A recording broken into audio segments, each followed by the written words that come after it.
Hello welcome student, स्वागत है आपका क्रैक प्लस 2 में। तो हम लोग आज देखेंगे हिंदी का अगला सेट जो वस्तुनिष्ठ प्रश्न की श्रृंखला चल रही है, उस पर हम लोग अगला देखेंगे। तो आप कॉपी कलम लेकर रेडी रहेंगे। तो इसको स्टार्ट करते हैं। चलिए डायरेक्ट इसको स्टार्ट करते हैं हम लोग। तो यहाँ पे वस्तुनिष्ठ प्रश्न स्टार्ट है और आपको जितना भी सेट बता रहा हूँ सबको अपने कॉपी में बनाना और सब सारे सेट के क्वेश्चन को याद रखना है, ठीक है। और एक एक क्वेश्चन इंपॉर्टेंट है, आपको जो याद नहीं हो, जो आपका गलत हो, जो भी आंसर आप गलत दें उसको अच्छे से याद कर लें, जब ताकि अगर वो क्वेश्चन एग्जाम में आए तो आपको उसमें कन्फ्यूज़न ना हो। तो चलिए इसको स्टार्ट करते हैं। 50 क्वेश्चन आज रहेंगे। 50 क्वेश्चन में आपको बताने का आपका कितना सही हुआ। तो आज के सेट में टोटल 50 क्वेश्चन है। तो ये पहला क्वेश्चन है, 1869 से 1875 तक बालकृष्ण भट्ट ने किस स्कूल में अध्यापन किया। अध्यापन मतलब पढ़ाई लिखाई। प्रयाग के मिशन स्कूल में, प्रयाग के CAV स्कूल में, हैदराबाद के स्कूल में, इनमें से कोई नहीं। तो आपको बताना इसका क्या आंसर होगा। आप वीडियो को पॉज करके भी जवाब दे सकते हैं। वैसे इसका आंसर होगा ए, प्रयाग के मिशन स्कूल में, ये आंसर होगा इसका। तो इसका आंसर होगा फर्स्ट नंबर, प्रयाग के मिशन स्कूल में।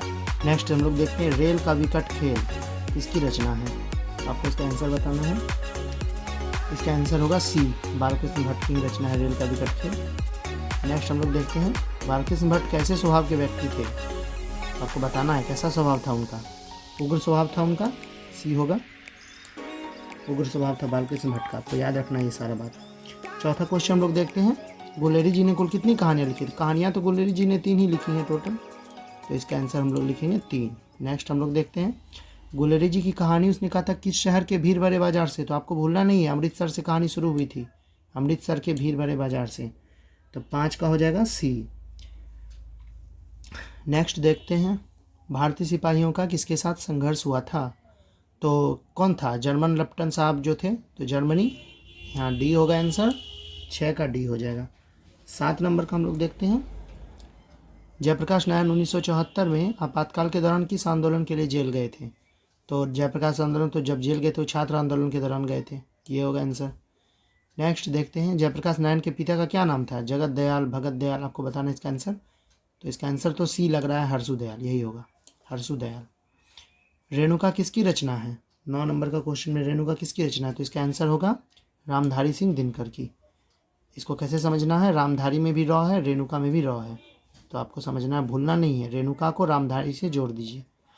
मालती के पति का नाम एकदम ईजी है, जवाब देते जाइए, महेश्वर। कहरानामा किसकी कृति, यहाँ किसकी होना चाहिए, मिसप्रिंट है। तो कहरानामा किसकी कृति, ये पूछा है। 11 का क्या होना चाहिए, मलिक मोहम्मद जायसी। उसके बाद साहित्य लहरी रचना है, किसकी रचना है साहित्य लहरी, क्वेश्चन नंबर 12। तो साहित्य लहरी रचना किसकी हो जाएगी, सूरदास की। सूर काव्य के 3 प्रधान विषय हैं, मोस्ट इंपोर्टेंट क्वेश्चन, ये सब क्वेश्चन आपको देखना है, ये सब सारा क्वेश्चन ध्यान से देखना है। सूर काव्य के 3 प्रधान विषय कौन कौन से हैं, हिंदी, फारसी, उर्दू भाषा का प्रयोग, संस्कृत, अंग्रेजी, हिंदी विषय। तो इसका आंसर क्या होगा, 13 नंबर का सी होगा, विनय, भक्ति, वात्सल्य और प्रेम श्रृंगार, ये होगा। नेक्स्ट हम लोग देखते हैं, तुलसीदास की माता का क्या नाम था। इंपॉर्टेंट क्वेश्चन है, आपको भूलना नहीं है। माता का क्या नाम था, तुलसीदास की माता का नाम हुलसी था नाम, ये नाम था। कवितावली किसकी रचना है, 15 नंबर का सी होगा, कवितावली तुलसीदास ने लिखा है, 15 का सी। 16 का हम लोग देखते हैं, अब ध्रुव स्वामिनी किसने लिखा है। तो 16 का आंसर हो जाएगा आपका बी, ध्रुव स्वामिनी जयशंकर प्रसाद ने लिखा है। आपको याद रखना है, जयशंकर प्रसाद ने ध्रुव स्वामिनी लिखा है। इंदु का प्रकाशन प्रारंभ कब हुआ, इंदु का, यहाँ ऑप्शन है, आप आंसर अपना अपना दें कॉपी पे। 17 का, 17 का डी होगा, 1909। इंदु का प्रकाशन 1909 में हुआ। सुभद्रा कुमारी चौहान की मृत्यु कैसे हुई, पता है आपको, कार दुर्घटना में सुभद्रा कुमारी चौहान की मृत्यु हुई थी।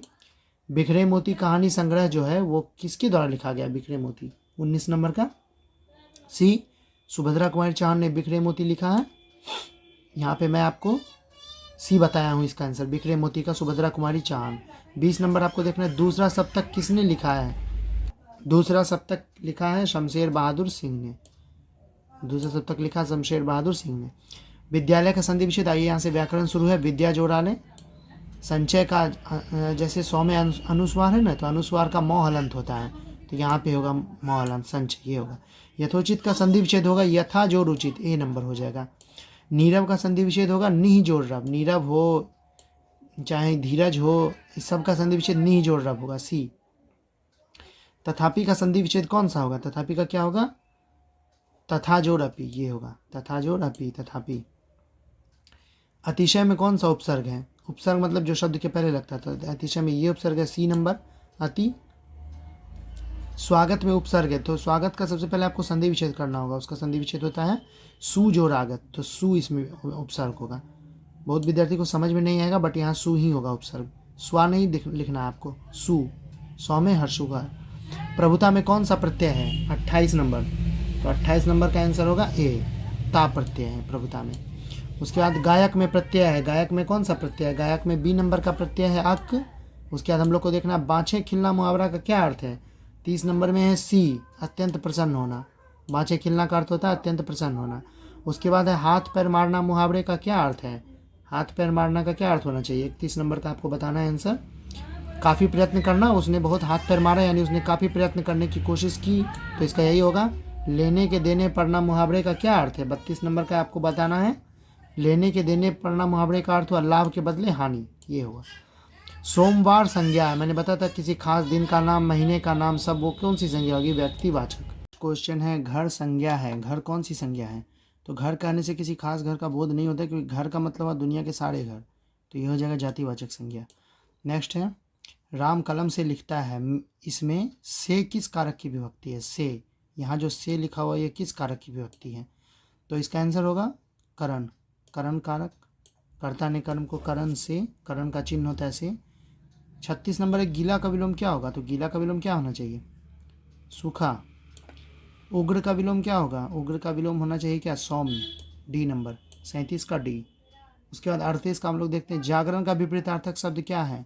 जागरण का विपरीतार्थक शब्द क्या होगा? निद्रा, ये निद्रा होगा। भूत का विपरीतार्थक शब्द क्या है? भूत का विलोम क्या होगा? भविष्य, भूत या भविष्य। भूत मतलब बीता हुआ, भविष्य मतलब आने वाला। मैं खाना खा चुका तब वह आया, यह कौन सा वाक्य है?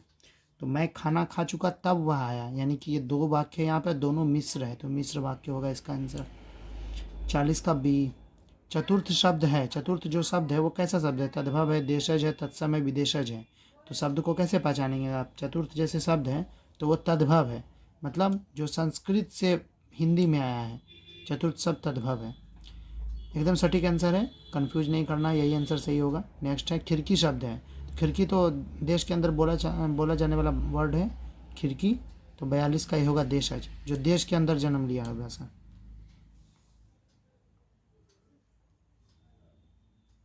जो देश के अंदर जन्म लिया भाषा वो देशज। उसके बाद बखूबी कौन सा समास है? 43, बखूबी कौन सा समास है? बखूबी होगा अव्ययीभाव समास। नेक्स्ट है रस भरा कौन सा समास है? 44, 44 का होगा बी तत्पुरुष, रस से भरा। बखूबी अव्ययीभाव क्यों हुआ? बखूबी, खूबी में ब उपसर्ग लगा तो अव्ययीभाव हुआ। नेक्स्ट है राजभवन, राजा का भवन, तत्पुरुष। धर्माधर्म, धर्म और अधर्म, तो धर्माधर्म कौन सा समास है? 46, 46 का बी नंबर हो जाएगा द्वंद्व, दोनों वर्ड एक ऐसा है द्वंद्व। त्रिभुवन कौन सा समास है? त्रिभुवन त्रि है, एक द्वि त्रि ये संख्या है, तो द्विगु। जो कहा ना जा सके वो कथनीय, जिसका कोई नाथ ना हो अनाथ, और लास्ट में क्रम का विशेषण है क्रमिक। ये 50 क्वेश्चन आपको करना और बताना आपका कितना सही हुआ। ये टोटल क्वेश्चन मैंने करा दिया और आपको बताना आपका कितना सही हुआ। तो चलिए वीडियो बस इतना सा ही था, नेक्स्ट वीडियो कल आएगी।